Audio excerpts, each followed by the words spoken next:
Setiap aspek kehidupan kita perlu diubah dan disesuaikan kepada norma baru. Ini bukan sahaja perlu dilakukan oleh setiap individu, malah oleh setiap syarikat dan perusahaan di serata dunia. Di Malaysia, selepas 5 bulan kita memasuki era norma baru pasca penularan COVID-19 dan pelaksanaan PKP, rancangan ini telah meneroka pelbagai industri di serata negara dan cabaran setiap satunya menyesuaikan operasi kepada norma baru. Ini termasuk industri yang perlu kekal fizikal, seperti gimnasium. Okay, good job.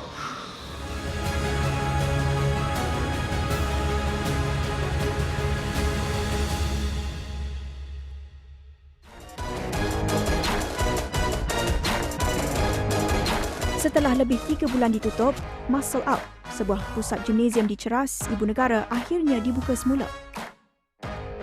Sebagai neighbourhood gym, komuniti setempat di kawasan itu bergantung kepada Muscle Up untuk peralatannya serta perkhidmatan kejurulatihan. Kata pengasasnya, Ray Liao Kok Wah, beliau cukup teruja apabila kerajaan membenarkan gimnasium dan kompleks sukan buka semula sewaktu PKP pemulihan. Yes, we are excited to open back. Somehow because we are closing down 3 months and zero income for the gym. So we are very excited to open back. Bukan sahaja periuk nasinya kembali pulih sejak Muscle Up dibuka semula, tetapi Ray pastinya turut gembira kerana akhirnya dapat lepas gian selepas 3 bulan menempuh tempoh yang amat mencabar daripada sudut mental. It's very painful. We have to pay the renter, we have to pay the salary of staff. Really very painful. We can't do much on online coaching. Apart of zero income, I mean, of course, very boring. I cannot exercise. That's my hobby and my job too. Same goes to my staff lah.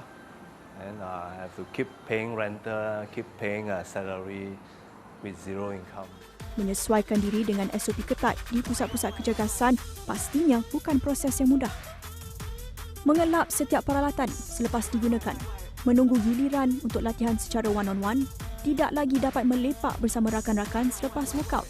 Adakah rakyat Malaysia bersedia untuk kelaziman baharu ini supaya gaya hidup mereka tidak perlu dikompromi di pandemik COVID-19?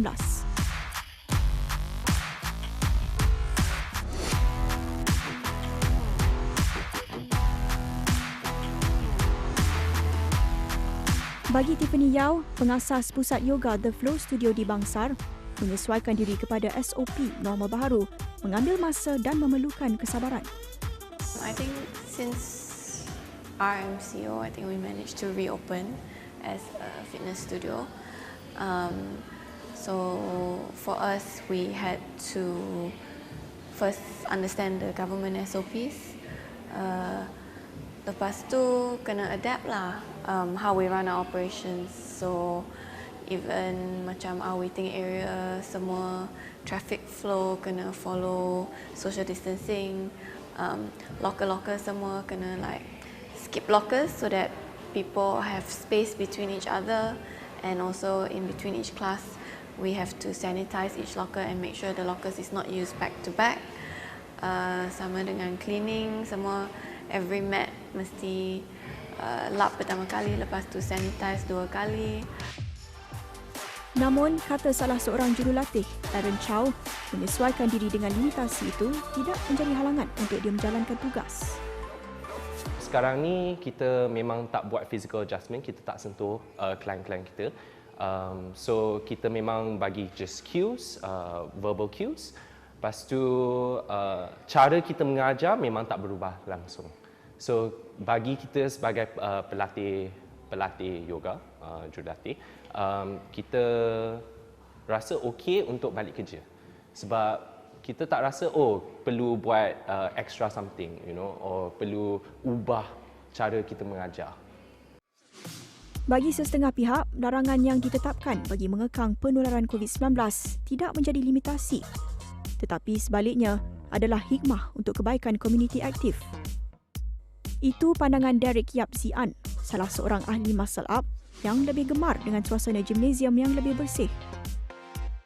I'm okay with all of them. Like I agree with the need for the SOP. Like I said, like if you want to be able to work out in a, without worrying about it, you have to adhere to the SOPs. So I feel like the SOPs are it's like I really do agree with it. So like I don't find it troublesome. It's just a scan and write your name, your temperature. Is not much of not that big of a deal in my opinion.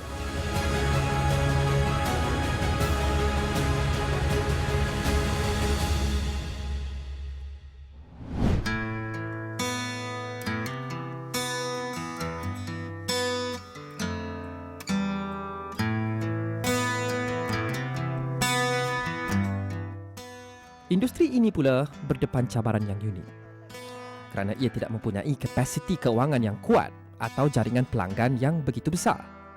Sekali pelaksanaan PKP, impaknya amat terasa. Industri tradisional di luar bandar. Ini khasnya penting bagi pengamal seperti Syukri Mat Akhir.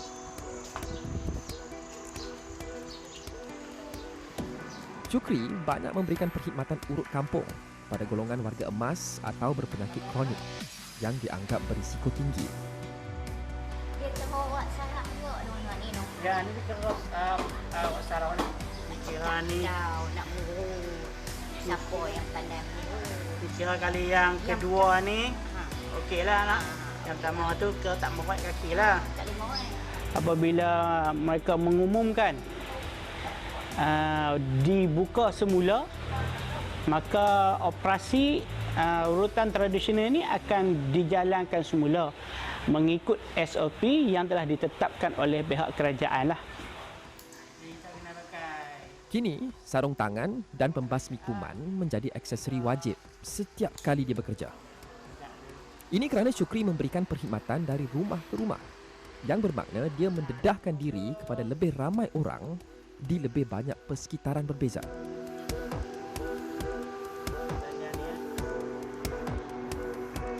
Tetapi bagi Rosli Yusof yang mengusahakan kedai urut, kepatuhan kepada SOP norma baru juga tidak boleh alpa walau seketika. Penggunaan sanitizer dan penggunaan mask, kan? Kemudian untuk suhu dan juga nama yang perlu kita ambil sebagai rekod. Dan jadi alhamdulillah kita boleh ikut SOP tersebut dan juga penggunaan glove dan sebagainya. Sama juga bagi Afifah Johari yang memberikan perkhidmatan rawatan tradisional kepada ibu berpantang, golongan yang menempuhi tempoh ketika badan mereka amat lemah dan kesihatan mereka sensitif. Memang saya mengehadkan pelanggan. Contohnya kalau sebelum pasca COVID, 4 atau 5 orang satu hari. Tetapi apabila mengamalkan SOP selepas pasca COVID ini, saya mengehadkan 2 ke 3 orang sehari. Dan bila selesai urutan ataupun terapis, saya akan mengambil masa mungkin setengah jam ya untuk kita bertukar glove, untuk sabun tangan, bersihkan diri, tukar mask baru dan juga kain yang kita gunakan ya semasa urutan itu.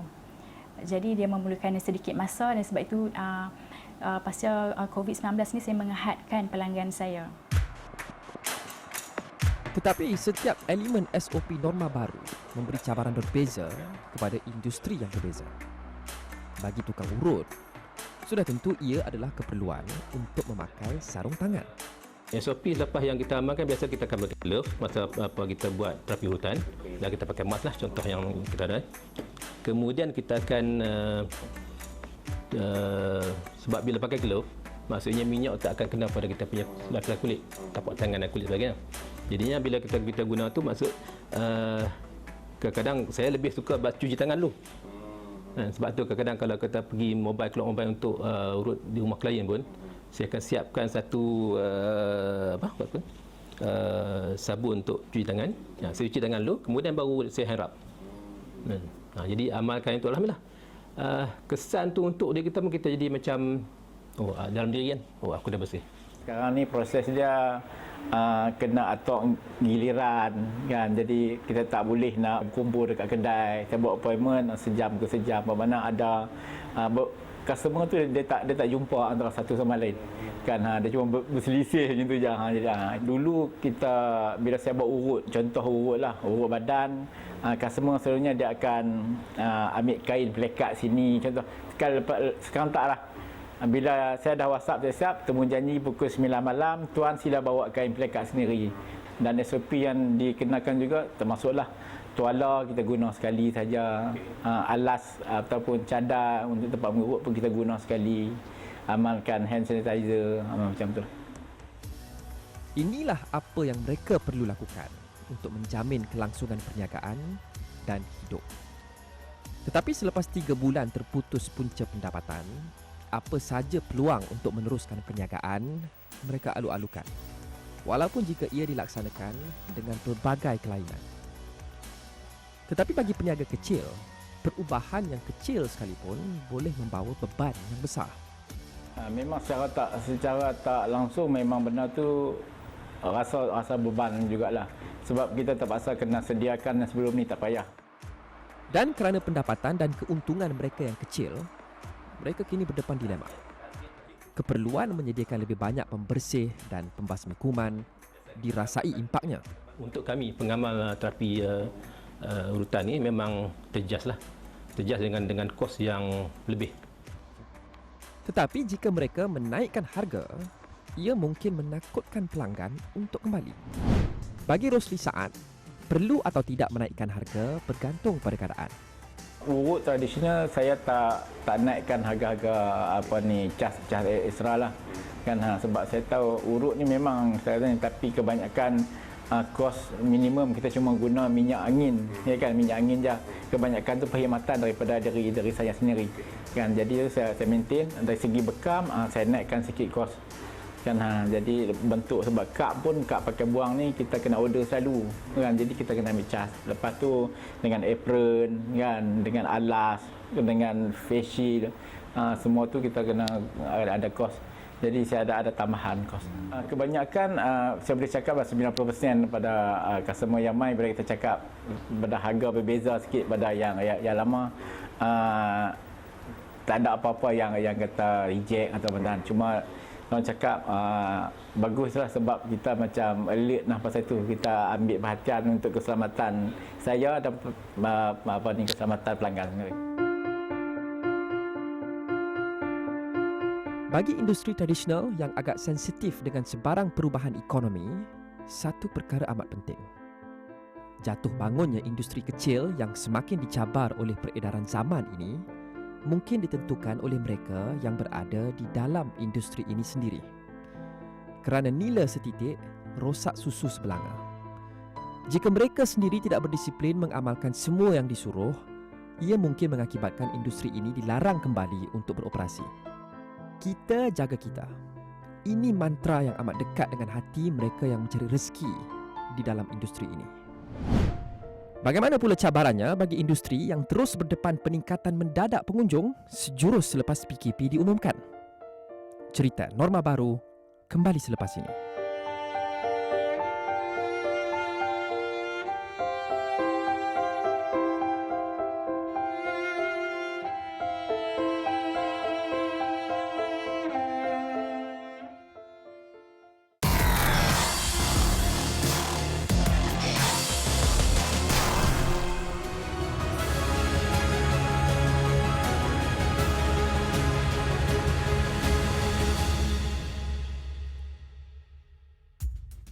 Dunia sekarang adalah dunia norma baru. Bermakna setiap aspek kehidupan individu dan industri perlu diubah dengan drastik dan cepat. Tetapi cabaran setiap industri tak sama. Bagi pasaraya dan sektor peruncitan, mereka lah yang menjadi destinasi jutaan rakyat Malaysia sebaik saja PKP diumumkan. Lama sebelum pasaraya sesak dengan ribuan manusia, semuanya bermula di sini.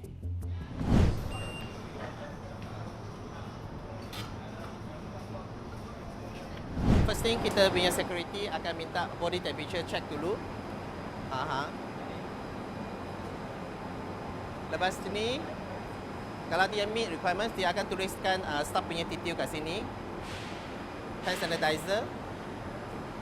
Okay. So biasa staff akan tulis information mereka, nama, telefon dengan tadi punya temperature lah. Check itu.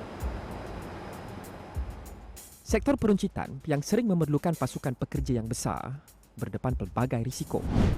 Walaupun sudah melakukan yang terbaik untuk mengamalkan penjarakan sosial, memakai pelitup muka dan sebagainya, hakikatnya risiko tetap ada.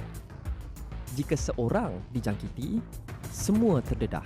Kalau staff itu demam, so kita akan nasihatkan dia jangan datang ke tempat kerja tapi secara inform melalui telefon. Okay, Museum Wascape Superior kata hari ini demam, lepas tu kita akan nasihatkan staff pergi ke klinik, panel klinik kita untuk check lah. Kalau perlu proceed untuk COVID test, company kita juga akan tanggung COVID test punya cost juga. Tetapi mereka juga perlu bersedia untuk senario terburuk. We had a contingency plan where we had a backup team that could come in and jump into a store. So if a customer or one of our staff was to get, unfortunately, a positive result, we could then send them off to be for quarantining and replace them and get the store cleaned in that process. So we close the store down for 24 hours, deep clean everything, and then bring a fresh team and parachute them into the store so we can operate again safely.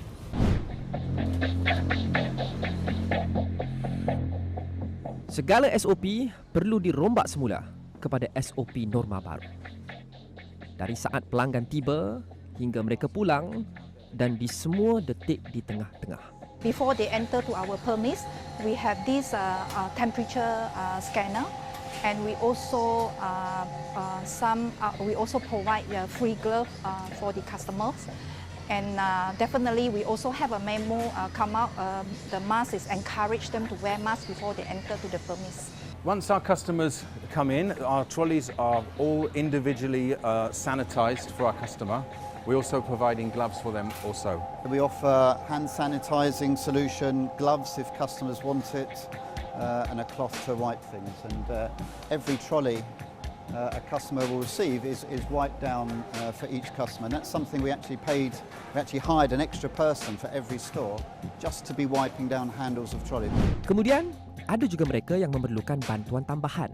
Kalau ada macam pregnant woman ke ataupun untuk elderly lady kan, mereka ada fast lane melalui sana. So mereka akan body temperature check dulu seperti biasa. Kalau dan mereka akan terus tak payah queue up daripada luar lah. So mereka akan tulis buku, lepas tu terus masuk ke dalam. Once the customer is in the store, we still have to manage the flow because even when you're limiting the customer, you still got to manage your social distancing inside the store. And within the store, we have certain pinch points. So what is a pinch point? It's where they will configurate and where they want to queue up in a separate place. So if we take this, for example, this is our weighing counter for our vegetables. So when they're queuing up here, they have to have here is a queue, as you can see, a 1 meter distance of them to queue with their basket, waiting to have their vegetables weighed. Pelanggan terpaksa dihadkan kepada hanya 100 orang pada satu-satu masa. Kita hadkan jumlah pelanggan masuk kan. Kalau dia queue berdiri lama tu ada yang sampai terkeluar perkataan yang tak sepatutnya dia keluarkan lah. Ada juga yang kesat lah. Dan pada hari-hari awal, untuk memastikan semua pelanggan mematuhi SOP norma baru ini, amatlah mencabar. Managing that volume of people and making sure that we are adhering to social distancing was a big challenge. So we quickly had to implement our social distancing, as you can see here. All this was all the way along. The 1 meter went all the way up to the back and all the way around. We have a checklist for our store management team to go through every single day, morning and evening, to make sure all these measures are in place. Dan perubahan yang begitu besar dan drastik ini juga mencetuskan satu isu yang besar. Sebelum tu memang ada pembelian panik. Dan kita pun tak jangka sampai macam tu sekali. Kita tak pernah ada rekod jualan sebanyak itulah semenjak daripada opening 2017. So 2020 banyak rekod kita buat, rekod jualan dan juga stok tu banyak yang habis. On day one, we got hit very hard on cooking ingredients, so cooking oils, spices, pasta sauces, lots of paper as well. So all the kitchen paper, toilet paper, tissues, we got hit hard on that. Rice as well. Tepung gandum, bread, telur, susu. Setiap kali kalau roti gardenia datang, hantar stok, tengah hari je dah habis. Memang orang akan ambil 2-3 setiap hari. Fenomena ini mencetuskan impak berganda kepada seluruh rantaian bekalan makanan dan barangan di seluruh Malaysia. with the road closures and lockdowns for the lorries, and logistically there were big challenges. And because of the volume of food that was purchased was never seen before, it was very difficult for suppliers. They also got caught unaware from the back end. So the supplier, and then onto the logistics side with the lorries, and then of course for us on the shop when we get it. When the demands suddenly spike, all the manufacturers are put under pressure. All the retailers want more stock. The orders that are being placed are much larger than before, and their warehouses empty and they can't cope. Kini, bukan sahaja rak-rak barangan di serata Malaysia licin. Pasaraya juga tidak tahu bagaimana untuk mendapatkan bekalan baru. Although we ordered what we wanted, the suppliers couldn't give us everything we wanted at the same time, because it's not just us, there's other retailers too, right? So it took a while. We normally order what we've consumed. So if we use 20 units last week, we will order 20 more units for the next week. Here, we didn't know what the next week demand was going to be like. You know, we completely sold out by Tuesday, and so therefore we had to order much more than we would have otherwise normally have placed an order for. So that put pressure on our systems to advance and predict what the demand would be. And so we had to sort of cancel the SOPs and the ways of working and just go for whatever we could get our hands on. Tetapi persediaan terbesar yang boleh dibuat bukanlah untuk apa yang akan datang dari luar, tetapi apa yang mungkin tercetus di dalam. Pekerja mereka perlu diberi sokongan bukan sahaja dari segi fizikal tetapi mental bagi menyediakan mereka untuk tempoh yang tidak pernah mereka tempuhi sebelum ini. Takut tu mesti lah takut bang, tipu lah cakap tak takut. Tapi sebagai seorang pekerja, tu adalah tanggungjawab kami. Macam satu cabaran yang barulah, kita kena menghadap dengan customer yang ramai. So, itulah a bit shock lah, takut sikit lah. I had to think about everybody in the team, how they were feeling, how they were acting, how they were supporting the business. And so actually thinking about people as much as thinking about the task in hand. It was really an unprecedented situation. If they had issues and they were worried, we were very sensitive to that. So, you know, there were some staff that, you know, were too scared to come in. That's absolutely fine. You know, these things do affect people differently. And some people, you know, were too scared to work, but that was okay. There was a lot of noise or news about nurses and doctors and how hard they were working. But for me, our staff were our frontliners. They were facing danger every single day. So there was anxiety in them.